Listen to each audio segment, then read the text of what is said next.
Ready? Good morning, and thanks very much for joining us today for what I know will be a valuable and constructive discussion looking out at this room and being in this beautiful place. I do want to thank the Hudson Institute for hosting today's panel meeting. Just a brief introduction. 2 years ago, this Blue Ribbon study panel on biodefense released our national blueprint for biodefense. One of the 33 recommendations contained in that report, of the 33 recommendations contained in that report, a few in particular were what we consider to be top tier. Really important to us was our recommendation that there be a clear central authority to collaborate and get the most out of all of the efforts that were going on in the general area of biodefense in our government. And we recommended that, we think uniquely, and we still think correctly, that the Office of the Vice President, because of its centrality, its credibility, its power, be that coordinator. But I must say that even before that, I think among our recommendations, the first is that the country needs a comprehensive national biodefense strategy. You need to know where you're going, whether you have somebody who's empowered to take you there or not. And we wanted that strategy to accomplish two things: to clarify our mission, objectives, and goals for biodefense, and to take all the other strategies, relevant, most of them, and policy documents that are out there already from separate places in our government and outside the government, and put them under one umbrella. So we really had a national strategy on biodefense. Congress agreed, and I think we on the panel feel really good about that, because we swore to each other, as this kind of investigative study panel always does, but doesn't always happen, that this was not going to be just another report that was going to be produced and dropped into a file cabinet somewhere. At the end of last year, Congress passed legislation requiring a national biodefense strategy that was part of the National Defense Authorization Act. We are very glad to hear that the administration, the federal government, has been developing this strategy, and also pleased to hear that it will be issued soon. We commend the White House, Rear Admiral Ziemer, who is with us today, for taking charge of developing the strategy and its implementation plan. Admiral, we're well familiar with your extraordinary background and appreciate the understanding and experience that you bring to the biological challenge, both terrorist and natural, in terms of infectious disease epidemics or pandemics, challenge to our health and security. We thank you for your efforts, for instance, in leading the President's malaria initiative and making a real difference in combating that deadly disease. Today we're going to look at and ask for your thoughts and perspective, Ms. Holz, on the biological threat, the priority you place on biodefense, efforts to address your concerns. So again, thanks for joining us.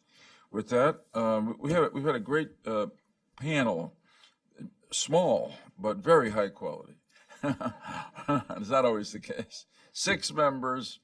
My leader forever, as former Senator Tom Daschle, former Secretary Donna Shalala, have been a great public servant, and Governor Ridge, Secretary Ridge, Homeland Security Advisor Ridge, just can't hold a job. Great American Ridge. So Welcome, everyone. It's great to have you here this morning. Thank you very much. And to our friends at the Hudson Institute, listen, we continue to enjoy your generous hospitality, and we very much appreciate your continued support. You've worked with us through those very early stages as we built the blueprint, and we're thrilled to be associated with you as we try to deliver on the strategy, the plans, and execute the very specific recommendations we made within the blueprint. As Senator Lieber noted, the National Biodefense Strategy is a matter of particular interest to our panel. It's probably one of our top 3 priorities. And I must tell you, Admiral, how grateful that all of us are that you noted in that private conversation. Y'all could have heard me without that mic on, right? Yes, definitely. Very good. Well, I'll put it on anyhow. That was one of the first documents that you reviewed as you assumed this position in the White House, where you serve as the Senior Director for Global Health Security and Biothreats in the National Security Council. I must tell you, everyone in the audience, I don't have time to read the Admiral's background, but let's say he's had multiple responsibilities in DOD. He's been involved in global health, but as a Vietnam veteran, I appreciate the fact that he had 500 plus combat missions. And we're grateful for his continued service to our country. It's really rather remarkable, and we're glad to have you with us. We also want to welcome you, Andrea. Again, this is an amazing background for Andrea Hall will be joining him. She's been working with weapons of mass destruction for several administrations, Republicans and Democrats, because it's when you're dealing with WMD, whether it's nuclear, biological, whatever, it's apolitical. It's a problem, and you got to try to address it in a meaningful way. We're delighted to have you with us as well. I want to go back to the comments I made about the strategy. We think it's absolutely essential if we're going to successfully defend this country against biological threats, whether they are natural occurring, accidental, or imposed on us by a nation state or terrorist organizations.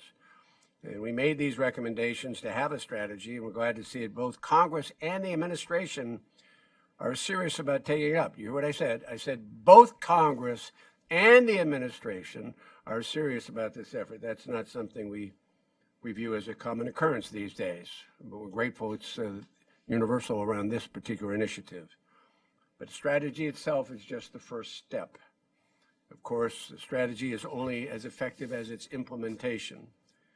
Biodefense responsibilities are dispersed throughout the federal government. In every federal department, at least 6 independent agencies and 1 independent institution.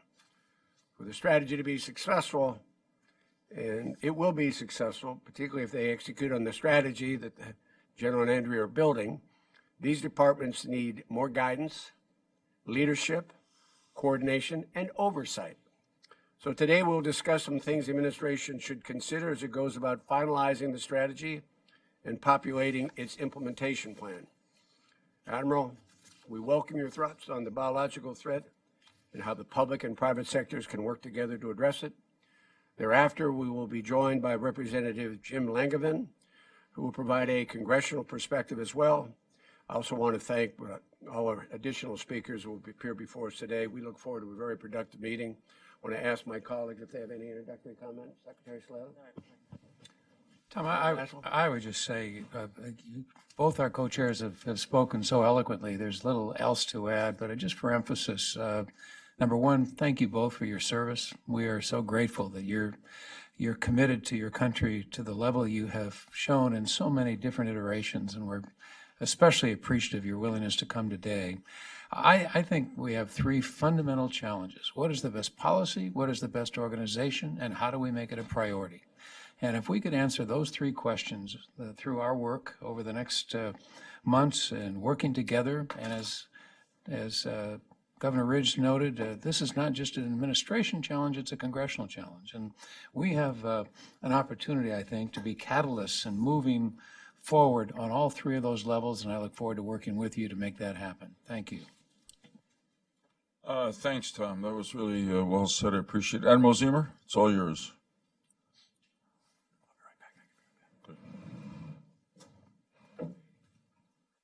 Okay, good.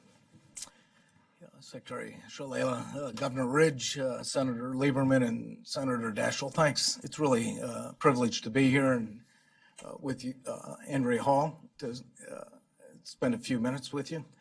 It's my understanding we're going to give you about 4 or 5 minutes of high-level remarks, and then we look forward to your comments and questions and going forward. Let me set the stage with just a couple of comments. Biodefense and protecting the American people from those biological threats is a priority for the Trump administration.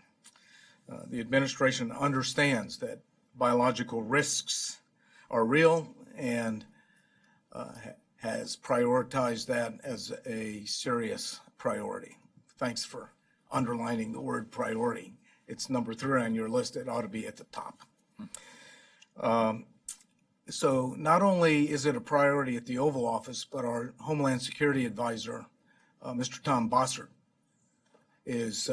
has made it a top priority, as well as General McMaster. So we're in good company in terms of a national priority and recognition of what this issue is all about. There's a commitment to be prepared to mitigate the impact of terrorists' use of a biological weapon and also threats that we face from naturally occurring pandemics. And while the U.S. government has been at the forefront of this for a number of years, we've heard repeated comments coming from your panel as well as the Congress, as has been recognized, that we need to do things a bit differently than we currently are. So in this context, the administration has made it a priority to write, approve, and implement a national biodefense strategy. We've learned an awful lot since 9/11, Ebola, and the most recent Zika epidemics that affected us here in the Americas. So with everything else going on in Washington, D.C. these days, we're all reminded how important it is to have forward-looking conversations like you have convened today, and it's a real privilege for me to be here. We know we can't predict the future or when the next incident or pandemic will arrive. Everyone gathered here today knows it's not if, but when. And so we must have a strategy. We must have clear objectives. We must have clear sub-objectives. We need to identify those, prioritize them, and have the resources so that we can implement the plan, the response plan. We all acknowledge at the NSA and the White House, the status quo will not get us where we need to go. And we have to adapt our approach to stay ahead of the evolving threats. We all know, again, in this room, that they're changing and they're accelerating each day. It's pretty hard to get our arms around them. By threat, our strategy will define a threat to encompass naturally occurring, accidental, and deliberate biological threats that affect national security of the United States. By target, we will address threats that are directed to humans, us, plants, animals, and the environment. It's a little bit broader than it was before. By geography, it'll deal with incidents both here in the United States and abroad, not counting the DoD presence overseas. I'm told we have about 10 million Americans overseas. So the strategy will blur the domestic and the international line appropriately, and I think that's welcome.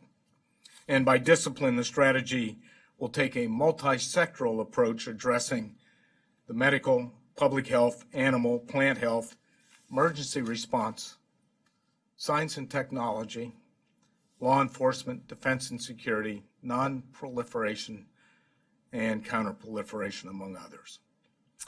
So many stakeholders, including those of you on the Blue Ribbon Study Panel, have called for a more efficient, coordinated, and accountable enterprise.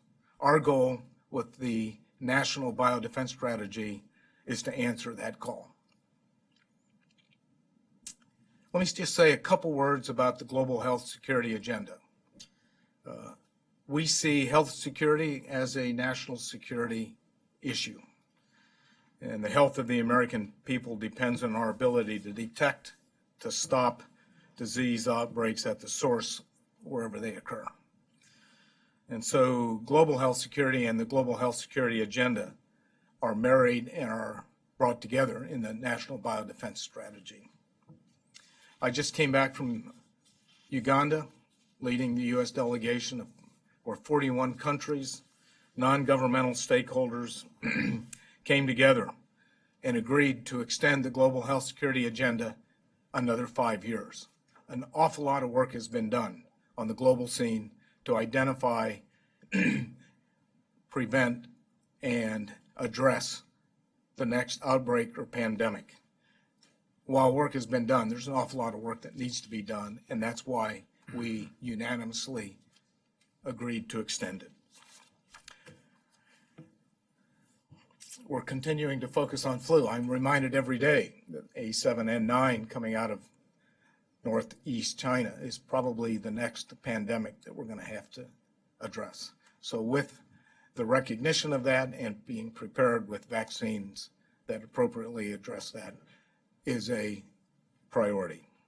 Can I interrupt you there, Admiral, with apologies? What's the status of that now, that Chinese, is it a flu? It is the flu, yes, sir. Yeah. It is the avian, it's a transfer from fowl to human and then Right. human to human. Right. And what we're seeing right now is CDC and our technicians are tracking that carefully. We've seen 5 waves of outbreaks. We Yeah. are now starting the 6th, and each wave seems to be getting a little bit more intense and concerning. The good news is we're tracking it, and we have a lot of collaboration with not only our own domestic agencies, but the international agencies. We learned about it at one of our last meetings. I gathered that at least at that point there was a high rate of fatalities associated with it. Is that still true? I don't have the figures, Yeah. Senator, on what the rate is, but they have it specifically and they monitor that. The real concern is the human to human Right. transfer and then having it jump on the next airplane and then we lose control. Absolutely. You bet. Okay, thanks. So the new biodefense strategy will be broader, will encompass all of these threats and risks. And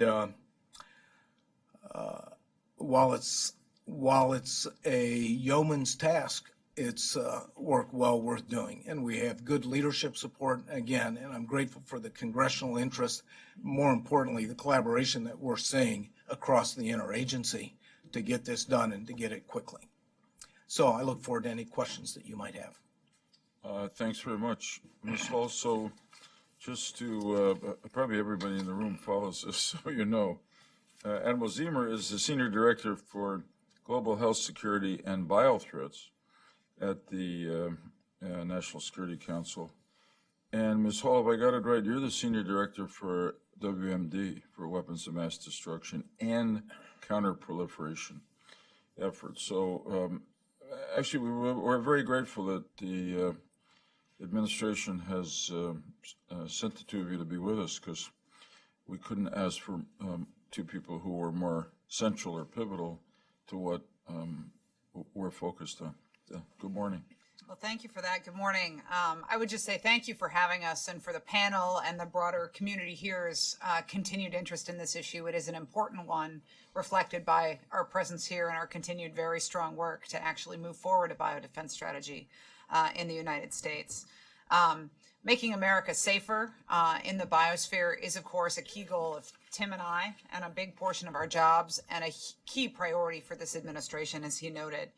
One of the great privileges, as you all know, of serving in the government is the opportunity to learn from people, both public and private, inside and outside of government. And so conversations like this one, I think, are incredibly valuable for us, and a really great privilege for us to be able to understand what your concerns are and the broader concerns, so we can bring them back and continue to work as well back within the administration.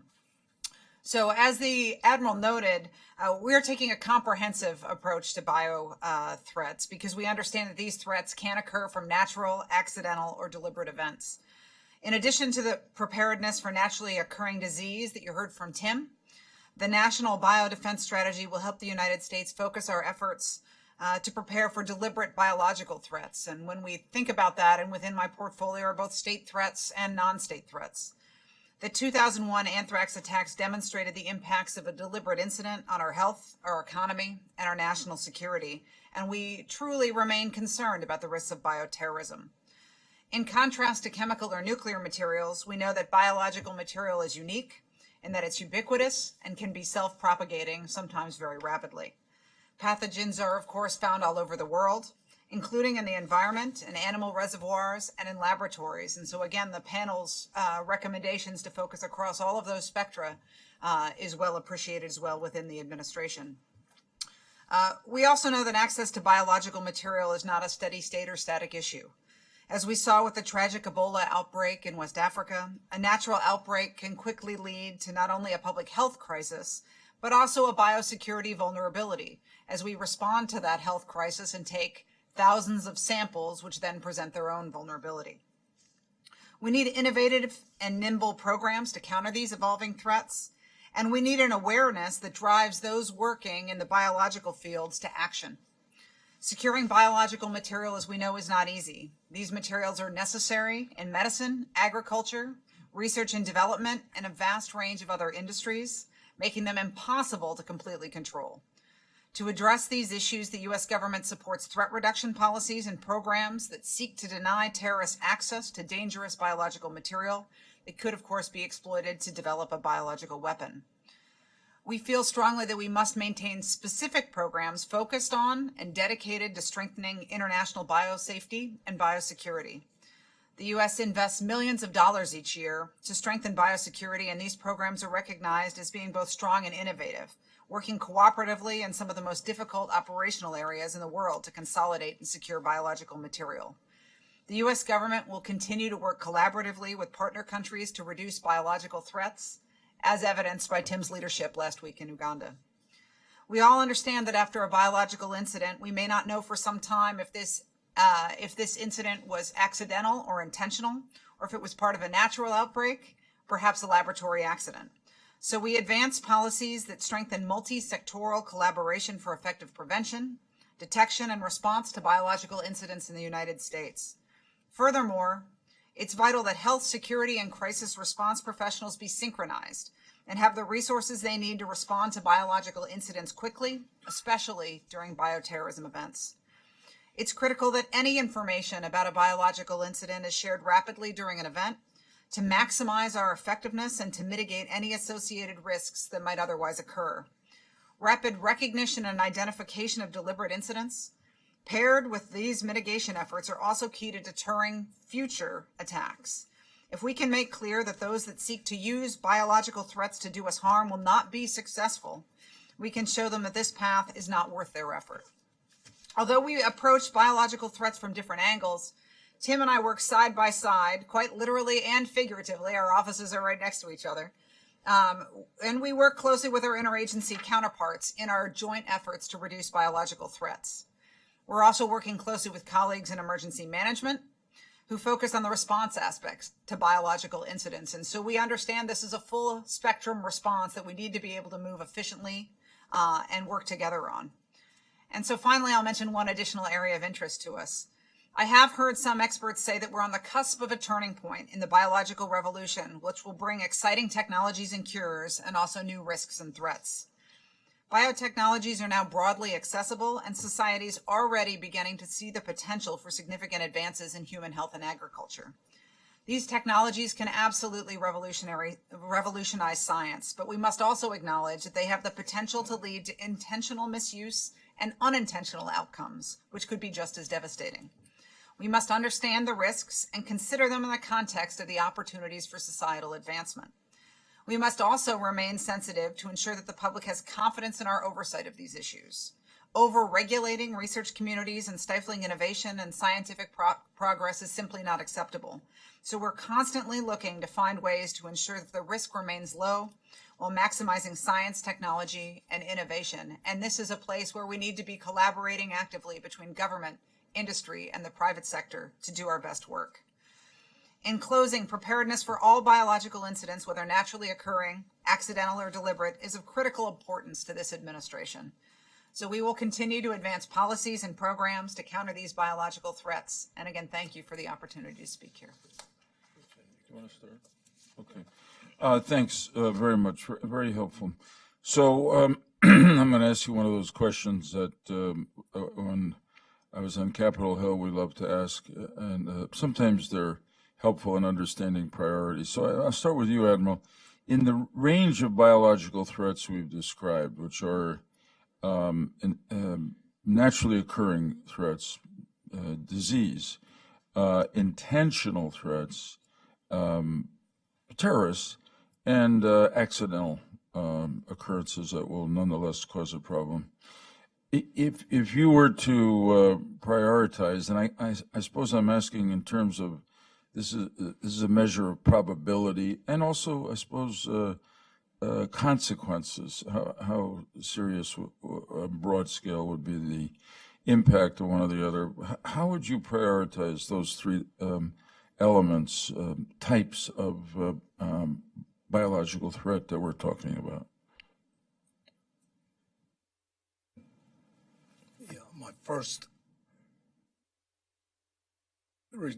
response would be it would be biological in the infectious disease flu side. Now, the real question is, as we look at the full spectrum of risks, what are the risks?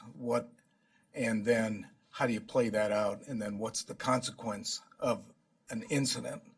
That's pretty hard to predict. So being prepared for the full spectrum is the goal. But for the huge pandemic, I think the flu outbreak and having an appropriate vaccine to counter it is the top at-risk incident, and then it'll take us a while to develop a vaccine to counter that at the scope needed. And so I look at that as the blinking red light. Okay, I don't know if that answers your question. It does. That's helpful. And I'm inferring that part of your calculation are the potential numbers of people that could be affected by an infectious disease outbreak. It's not to say that a biological terrorist attack might not affect a lot of people, but as we've seen over history, including the Spanish flu epidemic, most notoriously about a century ago, they can really make a lot of people sick or end their lives. When you look at the economic impact and then the impact on just the human response side, a uncontrolled epidemic becomes a political risk, a human risk, and then it just destabilizes everything. Right. We know that from experience. The real goal is to get out ahead, to first of all, to identify it, and then minimize the spread, and then accelerate the antidote to deal with it. So if we have a virus that is unidentified but is spreading, the sooner we get that to the labs, develop the vaccine, and that'll be a 4 to 6 month time period. So if we can compress that I think is where we need to focus. I agree. Ms. Hall, let me ask you this, also priorities. You're the senior director for WMD. It's one priorities, but to some extent, I must say I myself am surprised and grateful that we haven't been targeted by terrorists with a biological attack since 2001. Is this a clear and present danger to our country? So I think the terrorist threat, as we can see as we watch ISIS, the Taliban, Al-Qaeda, as we look at all of these different threats that are out there in the non-state sphere, I think we have to recognize that those threats are constantly evolving. And so I would love to say that we know what the next 4 threats are going to be, but quite frankly, we don't. And so I think, as I noted, that our ability to respond quickly, and these are all the same things you need to do for a pandemic or an accidental release, but our ability to respond quickly helps prevent terrorists from going there. It also requires to be very good at getting the kinds of biological threats, biological terrorist events that would be most devastating. It requires expertise and holding space over time, right? This is one of the critical things about the campaign against ISIS right now is we have to get them out of the territory where they can hold and be comfortable and continue to evolve in ways that will even more seriously affect American interests, right? I think that's where we need to be as we look with bio or other terrorist WMD threats, is we need to not give them the time to develop and innovate in the ways that will be most damaging to us. Because of course, the spectrum that terrorists can get to with even biological WMD threats is very significant. They can be, you could use a biological weapon in a very inefficient way and do very little, health consequence damage. It still could be emotional or societal damage, or they can be the same things that end up in the sphere of a pandemic. And we have to make sure that they just don't have the opportunity to do that. Good. Well, one last question. As you know, I'm sure, in the National Defense Authorization Act, the deadline for presentation of the National Biodefense Strategy just recently passed. I'm saying for myself, and I think that everybody on the panel agrees, we're not going to raise our voices and chastise you for that, because we know you're focused on it, we know you're working on it, and we'd obviously rather it be a thoughtful and comprehensive document. But I cannot resist asking what time frame we're working in and when you hope to have the National Biodefense Strategy presented to us. 24th September was emblazoned on my mind. Right. Okay. And all of our planning was focused on delivering on that date. That That makes didn't you happen. rare. Right, that's very Sure. rare for a member of the executive branch. So I want to thank you for that. So You took the we deadline were seriously. very much aware of that target. Okay. We didn't make it. Yeah. We informed the folks on the Hill that look at this as a priority, and we're keeping them posted. The bottom line is, and I think I alluded to this earlier, is that the commitment is to move this quickly. And I personally am trying to push this to the end of the year or early next year. But that's the window that we're shooting for, and we're keeping our legislators up to speed on that. Good. Thank you, Governor. I think all of us would rather you do it right than to do it quick. So we appreciate their response. Secretary Shalala? Yeah. One other thing is, as you know, the national security strategy is coming together, and the intent of the administration is to look at a number of the priority strategies to make sure that they're integrated and they're complementary. Yeah.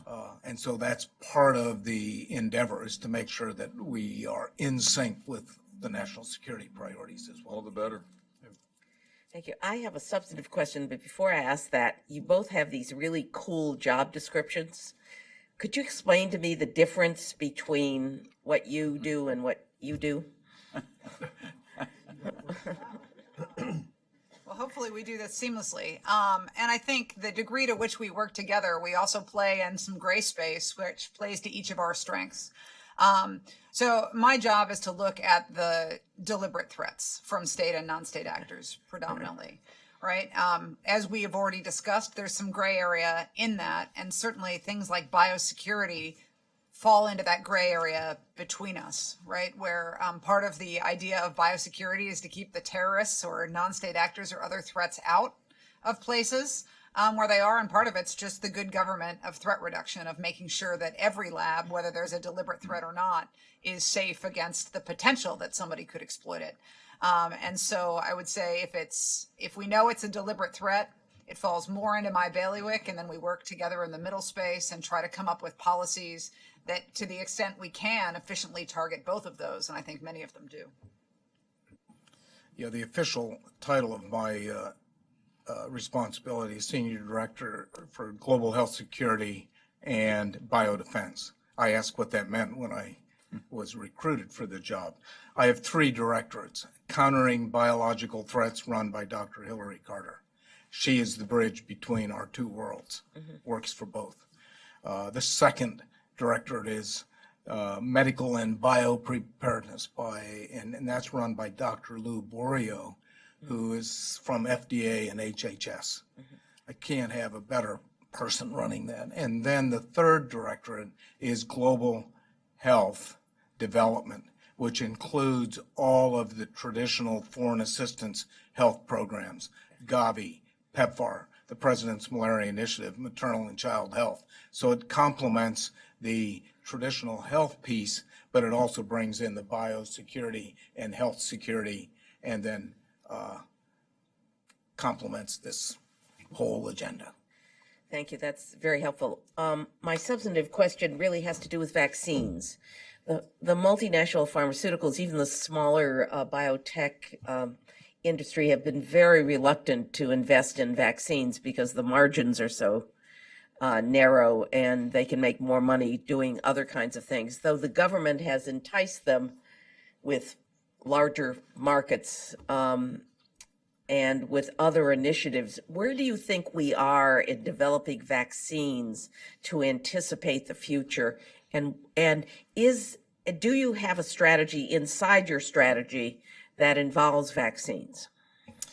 I'm not going to spend a whole lot of time on that because I'm not the technical expert, and we can get you the exact people to answer that. But I do know that within WHO, HHS, we have BARDA, which is addressing that with the stakeholders, with the private sector, as well as government agencies. We know government can't do it alone. And so the vaccine development and improving on timing and incentives is something that we have some really good people working on. I'll be happy to follow up on specifics. Is that going to be part of the strategy, though, to the development of vaccines and anticipating the future? We know we have agencies that are working on that, but is that a critical, from your point of view, a critical part of the strategy in terms of combating some of these biological threats? I would say right now it's not a major part of the strategy, but certainly as an objective and a sub-objective and an appropriate response to an outbreak. So I think I would say yes, but that's a good question. I'll follow up on that. I was just waving at a friend of mine, our next guest, Congressman Langevin. Senator Daschle? I'll be brief. Just to follow up on Secretary Salela's question, part of the key, I think, to ensuring that we maximize the opportunity for science, especially in innovation, as you both so eloquently addressed this morning, is multi-year funding, is a commitment to multi-year funding, to send the signal to the scientists and the pharmaceutical developers that they can plan, that they can have some confidence that there's something beyond just the next 1 year approach to things. Has that been part of the discussion, and can you elaborate at all as to how you look budgetarily at the development of medical countermeasures? I can't go into a lot of detail, but the Bioshield program fared very well with the insight and the vision of setting up the fund. The process of that has changed. We're in discussion right now to make sure that the national requirements are understood and that there are the incentives there to avoid a market failure, if you will, where we don't have the market and the incentive for the private sector to produce what's needed. So that is, the awareness of that is very, very high. Folks are working on that. Well, I guess that's very encouraging. I guess I would just really urge that we fully appreciate the impact that multi-year funding could have in the development of medical countermeasures in a successful way. And I think that's so important. If I could, just one other question. We all are aware of the, 16 federal agencies that have some role to play in this national strategy. One of my biggest concerns is the continued hopelessly siloed environment under which we work. And the fact that you are both here and that you've recognized the critical nature of prioritization has to do with tearing these silos down. To what extent organizationally and administratively do you feel the capacity exists without further legislation to do that, to tear down silos? All right, I think you hit the nail on the head, sir. Having 30 years in the Navy and now 10 years back in government, silos are alive and well. And it's a leadership opportunity. And it takes the administration, it takes the Congress, and it takes our advocates to identify those and look at defining an objective through a clear strategy that then reflects our priorities, objectives, and sub-objectives and a common mission. And to get everybody on the same page is challenging. Without that sort of vision and endeavor, we'll continue to beat the silos. But again, getting back to the biodefense strategy, it is an effort that if we follow through and we get the support of the agencies and the Congress, we have an opportunity to start eroding some of those silos. And based on my experience and the work that we've done to date, I think we have a healthy understanding of the impediment that those silos are now creating and the need to see those go not vertical but lateral and work on that. It's just off the top of my head. Thanks, Senator Daschle. Congressman Langevin is here, and he's been good enough to come. He's got to go back to the Hill, so we're going to move to him. I do want to thank you. I do want to say, if I may come back to a central point, the reason we recommended that the Vice President be given this central authority for biodefense was just what we were just talking about. The number one reason was the silos. So if for some reason you don't adopt our brilliant suggestion, I hope you will. I hope you will make a recommendation that will really empower somebody. Let's say in the NSC, let's say a retired admiral with a distinguished record of service to our country, to really break down those silos, because those. All of us have dealt with this, and not just in this area, other areas. Silos are resistant. They don't want to go down, or the people who are inside them don't want them to come down. So I appreciate that. I want to thank you very much for your service. I think we've had a good discussion. You know what's on our mind. We know what you're up to. We appreciate it. I must say, just finally, that in the midst of all that's happening in this city, with the constant daily reaction to tweets or special counsels or glory, whatever members of Congress say about something, and it's really a tumult. It is really quite reassuring to see, to me, that the government is still working, and people like you are at work trying to get ahead of a real threat to the security and health of the American people. So I want to thank you for that. 30 seconds. Tom, please. Sir. I just want to echo the Senator's comments. The fact that this administration and you two personally, the first meeting we have this year, the Blue Ribbon meeting, are here, and that it has at least caught the attention of not everybody in the White House, but critical people in the White House, and that you've embraced the report. You view it as a part of the architecture. At least you've tried to embed some of the recommendations and embrace them already. And so we're grateful for that, because we're only going to break down those silos if there are people in the White House who get access to the funding, OMB, who oversee the rest of the executive branch, cabinet agency, cabinet agency, cabinet agency, so they can reach down and say, remember the strategy? Well, there were lines in the road, and you're going in the ditch, and you better get that back down the road. And so we're very grateful. It's very, very, to the Senator's point, it's very, very grateful. And I also think it's very appropriate, and I want to, you both have extraordinary records of public service. It's a noble and worthy cause. This is a serious threat, and we're delighted to have people with a record of service and the commitment to dealing with this as a threat to both national security and economic security on top of it. On behalf of the panel, we thank you very, very much. Governor, I share that view, but I would also point out that the silos exist both in Congress as well as. Oh, well, you're talking to former Secretary of Homeland Security. They got plenty of them. But thank you for your service.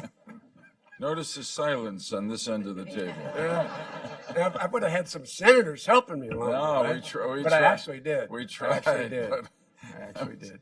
Thank you so very Thanks much. very much. Have a good day. Good day. Godspeed in Thank your you. work.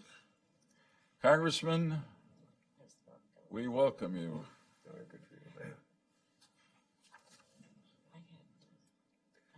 He's a pretty remarkable guy. Yeah.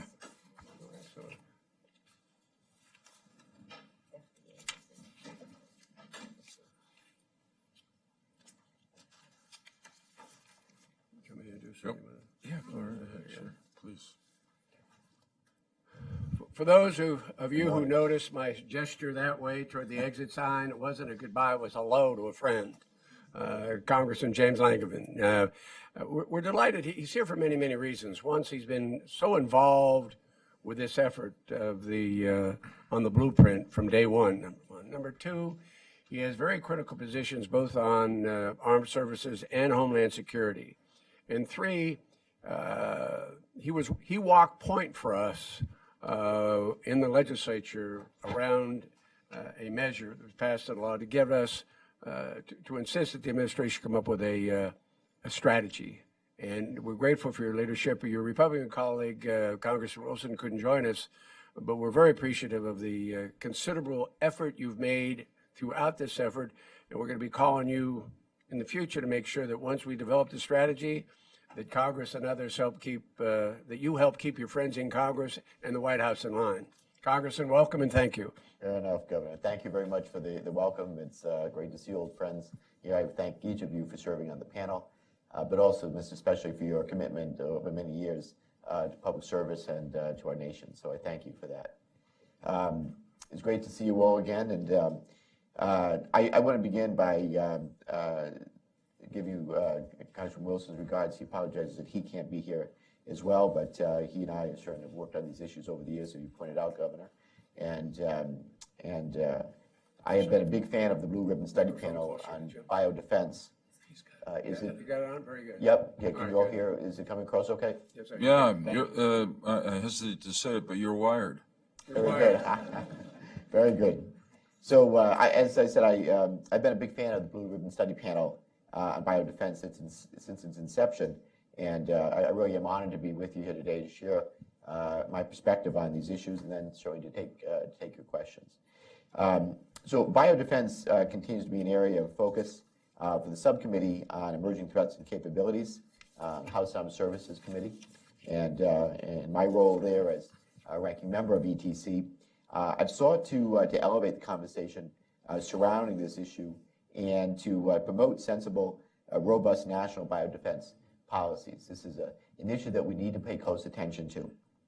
So as we know, many state and non-state actors seek to develop, proliferate, acquire, and use weapons of mass destruction against our nation, against our service members, our allies, and certainly innocent civilians, both overseas and here at home. So that's why my friend and colleague, Representative Joe Wilson, and I included the requirement for the National Blueprint for Biodefense in the National Defense Authorization Act, actually several years ago now. And I'm pleased that this endeavor has produced excellent discussion and debate around the topic, and finding that in your work. Today's headlines outline how real chemical, biological, radiological, and nuclear threats are, and how widespread their impact can be. These threats, man-made or otherwise, including ISIL's aspirations to acquire and use chemical weapons, North Korea's provocative missile tests, and the global impact of the Zika virus. So, but despite the clear danger they pose, I believe that we remain underprepared or unprepared to face these challenges. So as the blueprint states, and I quote, the nation does not afford the biological threat the same level of attention as it does other threats. And I agree. So we need to flip the script by continuing to invest in science and technology in order to provide better capabilities to our warfighters and our law enforcement professionals. We cannot allow these budgets to decrease, and I certainly remain committed to protecting and enhancing those funds wherever possible. So we must also ensure that we continue to support our personnel and our institutions that are doing this critically important work. So to that point, shutting down entities like the National Biodefense Analysis and Countermeasures Center, I believe, can be detrimental to our efforts. This is why we must stop and think just for a moment before we act precipitously, and why I continue to fight against closing the center in the first place. So we must also strive to improve integration in order to achieve greater efficiencies. The biodefense enterprise is spread across a number of departments and agencies, I know, as you have heard and you know, which have different priorities that match their mission. While some fragmentation can be helpful, biosurveillance and countermeasures are certainly not the same functions, and a lack of holistic integration can lead to duplicative efforts or worse, capability gaps. So we cannot fall prey to jurisdictional squabbles, and ensuring that a whole of government approach drives investment and buy-in across the federal government. Now, I also believe that it's critical that we continue to include cybersecurity as a key component of our defense strategies and apply cyber risk mitigation tools across the enterprise to include a biological defense. So I've often said that cybersecurity is the national security and economic security challenge of the 21st century, and that any future conflict will inevitably contain an element of cyber as a part of it. So this holds true for our biological, chemical, nuclear, and radiological defense as well. So my subcommittee evaluates these unique and dangerous threats regularly, and we understand how critical it is to have a coherent common sense strategy in place. This is why ETC stepped up oversight over the Cooperative Threat Reduction Program at the beginning of the Congress. Biological agents, once released, clearly know no boundaries. So improving our foreign partners' capabilities to secure and dispose of WMD materials is in everyone's best interest. So we must continue to push this dialogue forward, not just in the defense community, but also within Congress as well. So I believe that my colleagues understand the threats that we face today better than they did 10 years ago, but it is on us to further those discussions within Congress. It's ask for briefings from the defense and intelligence communities to stay on top of the threat, evaluate and debate the guidance and advice put before us by experts such as yourselves, and provide the resources necessary to keep our nation out of harm's way. So with that, that concludes my testimony. I just want to thank you again for inviting me to participate in this panel, and for your dedication and attention to this critical issue as well. I thank you, and I'd be glad to take any questions. I'll start. Well, first of all, we thank you for your sustained engagement.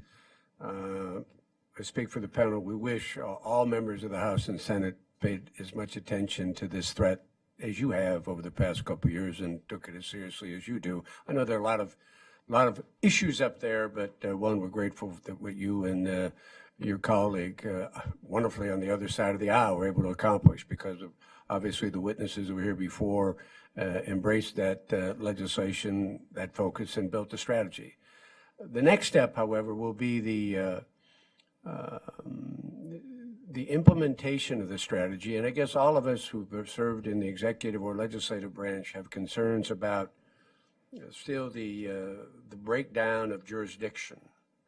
And I wonder if you might have some give us the benefit of some thinking as to what this panel might do, because we're in a public advocacy role, to try to help the White House implement this strategy. And it also has to do with funding. Part of the implementation will be, where do the funding dollars go? And you sit on two of the most important committees as it relates to this issue. Do you have any thoughts in that regard?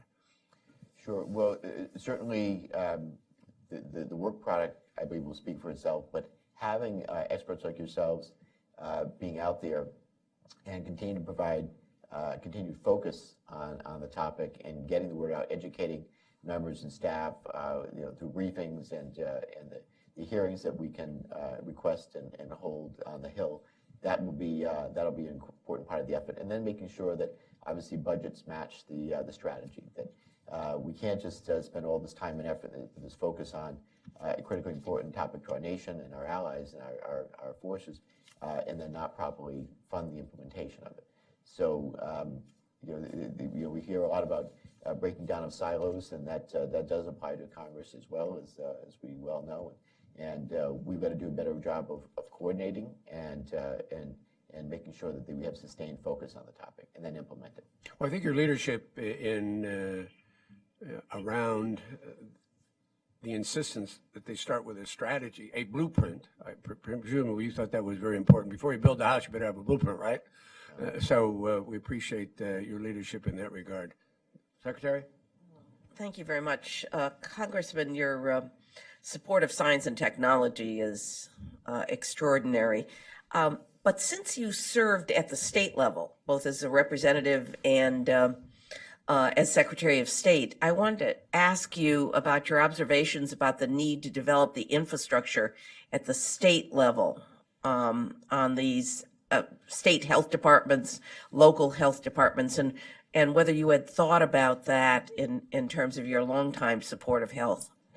Yeah, we actually did when I was on the Homeland Security Committee early on, we certainly did a deep dive on the issue of dealing with pandemic influenza, for example. And we actually held a hearing in Rhode Island and other places and focus on state capacity to be ready to deal with these types of things. And states like Rhode Island, like most states, are always strapped for resources, and there's a number of issues that they're dealing with. Having the states having a focus on this as well, I'm sure that will be a component, hopefully, of the Blue Ribbon Panel and its the findings and the strategy that we need to make sure that states are properly part of the equation and that they're resourced as well. Senator? Sorry, Senator, I'm surprised you did. We both responded. Well, if I could just follow up on this issue again of the siloization on the congressional side. You're in leadership, and Congressman, you've just done a terrific job of elevating this issue over the last several years. But arguably, every committee could claim some jurisdiction on this issue. And not only that, there are bicameral challenges of siloization. The House, at least from what I can see, doesn't do a lot of interactive coordination with the Senate on jurisdictional questions as well. So you not only have the problem of disparate committees, you have the bicameral challenge as well. If you could wave the magic wand and just say, this is how we ought to do it, is there a lead committee? Is there an exclusive committee? How would you design? You've given this a lot of thought, and frankly, I don't have an answer, so I will take anything you can offer. But it would really be helpful, I think, to have someone as thoughtful as you address that need for some degree of structure as we look at this issue. Because I can sympathize with secretaries who are called before 5 or 6 committees to testify, saying virtually the same thing to every committee. And the lack of attention, the lack of the amount of time spent just doing that is so counterproductive. But that's what we face all the time. We don't have the policy, we don't have the priority, we don't have the organization. And that's a congressional issue as much as it is an executive issue. How would you look at the organizational challenge we face in siloization when it comes to this question, at least in the House, if not bicamerally? Well, Senator, you hit the nail on the head. One of the biggest frustrations that I've had to deal with in my time in Congress here is just the myriad of committees and subcommittees that can claim some type of jurisdiction over some of our most critically important issues. And I have certainly dealt with that on the cybersecurity front. It's why it took a better part of a decade to get legislation through on information sharing, which should have been the low-hanging fruit, if you will, of how we better protect ourselves in cyberspace and inoculating ourselves from the threats that are known. And the same can be applied to this topic, which is critically important as well. If I could wave a magic wand, I would have leadership in both the House and the Senate designate a primary committee or limiting to a very small handful. And I say, one or two on each side of the Congress, and not allow the other committees to claim, sequential referral and just bring the process so much to a crawl that it's almost to a halt. So that's what I would do if I had my way, and I will certainly look for those opportunities to have that streamlining done.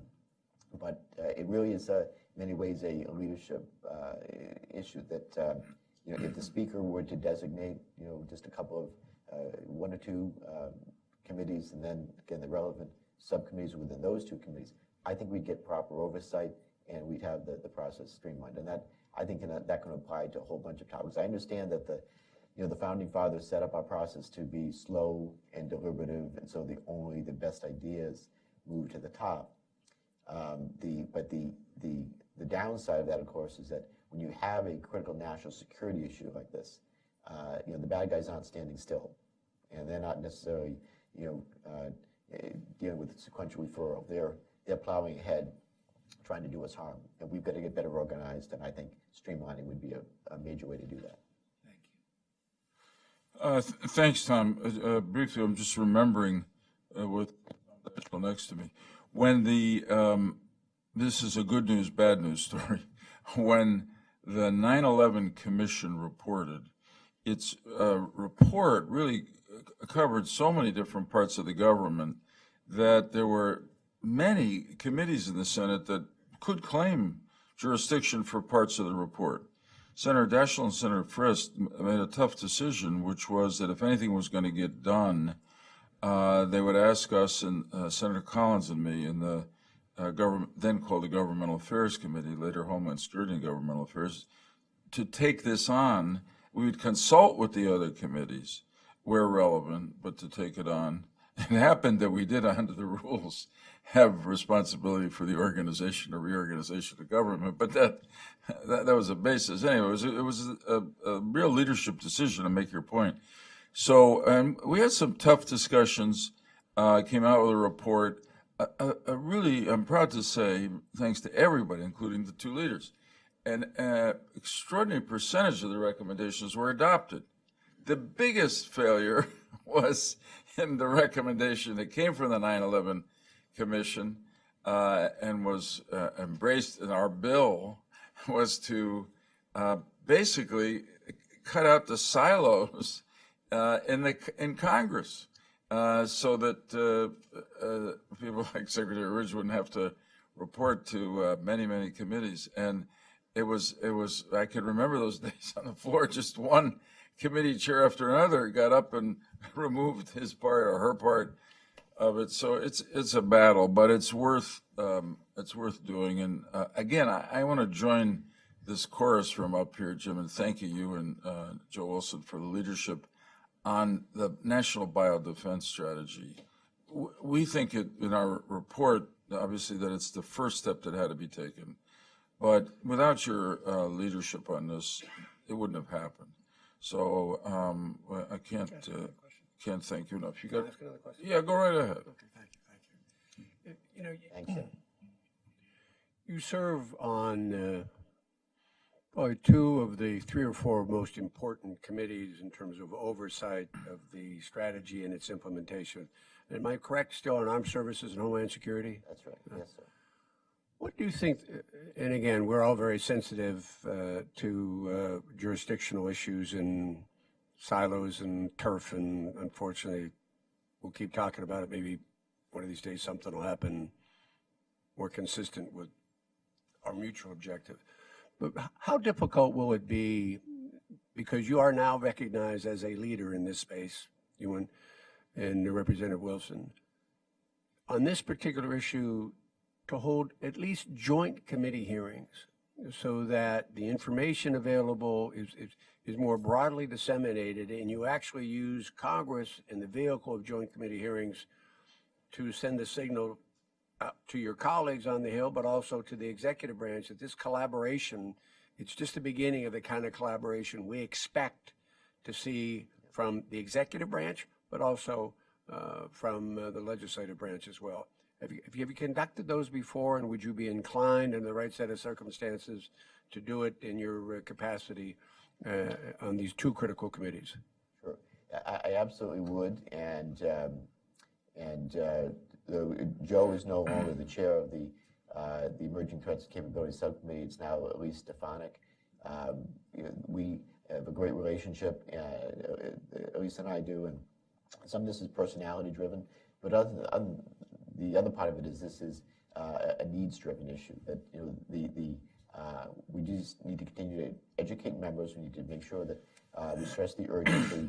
But I believe that the willingness is there on part of colleagues to do things like joint hearings, and again, coming up to the Hill, holding the briefings, and as we do on a number of the caucuses, for example, we can get critical mass of staff and members to take an interest in this. It's about getting educated and up to speed and getting members to focus on it. So as you know, with 435 members in the House and 100 members in the Senate, each may have their own set of specialties or priorities in which they focus their time and attention.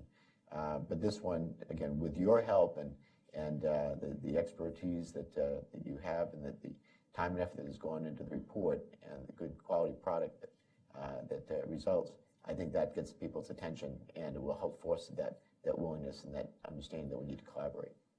Have you had in recent months, obviously new administration, new team, given the clearances you have being on armed services, any briefings related to the threat from nation states and or terrorist organizations? I mean, do they keep you current on those threats? I mean, we also think that the accidental threat is a leak from a laboratory, and we do worry about Mother Nature, much more powerful than any potential force out there. But what frequency are you made aware of from a threat perspective vis-a-vis nation states or terrorist organizations? Both. We get those both in. A lot of them are classified sections. Right, of course. On the. I'm not asking you to divulge anything. I just want to know how frequently you communicate with you. But those communications happen pretty frequently, and whether it's on armed services or Homeland Security. Okay. I'm talking about a broader range of threats, not necessarily just biodefense, weapons-related issues, but that's a part of it as well. Certainly on the Emerging Threats Capability Subcommittee, that's the primary focus of what we do. Again, frequently hearing from, since we oversee SOCOM and JSOC, that we get both staff and members are briefed pretty regularly on the emerging threats that our nation faces. I used to sleep a lot better at night before I have this job, by the way. Congressman, let me ask you one more question, and we'll let you go back to the Hill with a lot of thanks for coming up. Building on your membership on House Armed Services and your interest in this, as you know, I'm sure, the responsibility for addressing biological weapons as an element of WMD was relatively recently moved from the U.S. Strategic Command to the U.S. Special Operations Command. I wonder what you thought about that move to some extent, how you see what happened, and to what extent, as part of a national biodefense strategy, we ought to be doing more to support the special operators in this new responsibility. Sure. So I have high confidence in special operations forces. They are well resourced. They're very well trained, and the dedication of the people is second to none. I supported the move. I thought it was the right move and the right time. And they're still adapting to new responsibilities, if you will. But I had General Thomason, the head of Special Operations Command, before us in a meeting recently, and asked the question there: how is the transition going? Are they properly resourced? And the answer was that they're doing fine. It's still a work in progress, and right now they didn't need to ask for any additional resources. But again, they're still evaluating things and the transition, and that he expected they would be coming back up to ask for additional resources. And we're going to give them the support that they need. But they're on the pointy tip of the spear, doing some of the most dangerous work and the challenges that facing our country. And I have high confidence in their work, and we're doing everything we can to support them. So, okay, that's a helpful answer. Just as you understand their responsibility, is it to be prepared to spring into action here if if there's a biological attack, or overseas if our troops are attacked, or is it perhaps, or is it to root out what nation state or terrorist groups may be doing in biological weapons and attempt to stop them before they act? So, some of it is on the intelligence gathering side and understanding where the threats are, and if they're tasked to act to eliminate those biological threats, I have high confidence in their ability to carry out that kind of a mission. Right. Certainly, the expertise would be brought to bear if they were asked. But the primary, if it was something domestic, obviously that's Department of Homeland Security, it's Department of Health, and then we always have reach back. But there are certain legal authorities that have to be exercised in order for them to be brought to bear here in the homeland. Sure. But and then you understand that certainly better than I do. But they have great capabilities, and they're ready to do their job. Great, thank you. Any other questions from members of the panel? Welcome, Honorable Ken Weinstein. If not, Congressman, thank you very much. We obviously will stay in touch with you. All the best. Thank you to the panel, and it's an honor to be with you today. Thank you for your work, and look forward to our discussions. All right, now the schedule seems to say there's a short break and then we gather again for lunch, but notice I look. We know where your office is. Yes, we'll be there.